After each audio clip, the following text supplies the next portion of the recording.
জনশক্তি তৈরি করা, চরিত্রবান একটা জনগোষ্ঠী তৈরি করার ক্ষেত্রে তামিল মিল্লাতের অবদান আছে।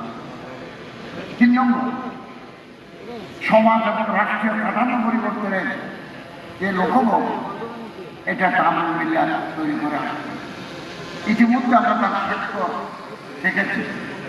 আমাদের ইসলামী আরবি বিশ্ববিদ্যালয়ের সম্মানিত vice chancellor professor doctor Shamsul Alam সাহেব তামিল মিল্লাতের ছাত্র, এবং সচিবালয়ে অনেক কর্মকর্তা আছেন যাদের জীবনের শুরু তামিল মিল্লাত থেকে, এবং সমাজে রাষ্ট্রের বিভিন্ন জায়গায় তামিল মিল্লাতের ছাত্রবৃন্দ গুরুত্বপূর্ণ ভূমিকা অবদান রেখে চলছে। তামিল মিল্লাতের কাছে আমাদের আরো অনেক বেশি প্রত্যাশা। আমাদের এই সরকার কাঠামো, আমাদের এই সমাজ কাঠামো আগামী দিনে পরিবর্তন করতে হবে। ধরার সমাজ বেশি দিন চলতে পারে না। আমরা যে রাষ্ট্রীয় কাঠামোর ভিতরে আছি, এইটার ব্রিটিশ আমল থেকে কাঠামো তৈরি হয়ে আছে। এতে সে বৃহত্তর জনগোষ্ঠীর যে আকাঙ্ক্ষা, যে অভিপ্রায়, সেটা অনুযায়ী আমাদের রাষ্ট্রীয় কাঠামোকে সাজাতে হবে।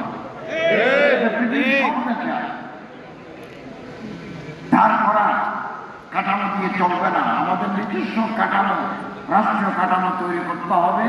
এই ক্ষেত্রে তামিল মিল্লাত মাদ্রাসার ছাত্র শিক্ষকদের গুরুত্বপূর্ণ ভূমিকা পালন করতে হবে। আমরা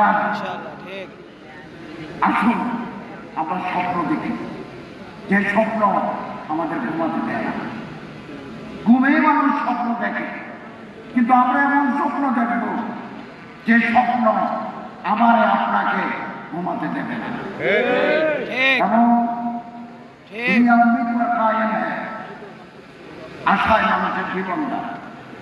ফেব্রুয়ারিতে আমরা একটা আশার সঞ্চার করেছি, আমরা স্বপ্ন দেখব, আমরা আশাবাদী ফেব্রুয়ারি, আগামী ফেব্রুয়ারিতে নির্বাচন হবে, এবং আমরা এটা নির্বাচিত গভর্নমেন্টের হাতে রাষ্ট্রীয় ক্ষমতা হস্তান্তর, কনস্টিটিউশনাল কন্টিনিউটি রক্ষা করা। আমাদের আরো বড় স্বপ্ন বাকি আছে, সেটা আরো 30 বছর পর, আরো 20 বছর পর, আরো 50 বছর পরে আমরা আরেকটা স্বপ্ন দেখব।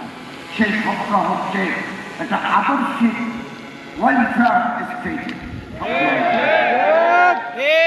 যেখানে হযরত ওমরের মতো শাসক দরকার।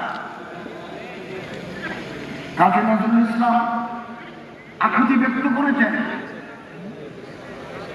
দাও মেহমুদা সালাহুদ্দিন ও আবার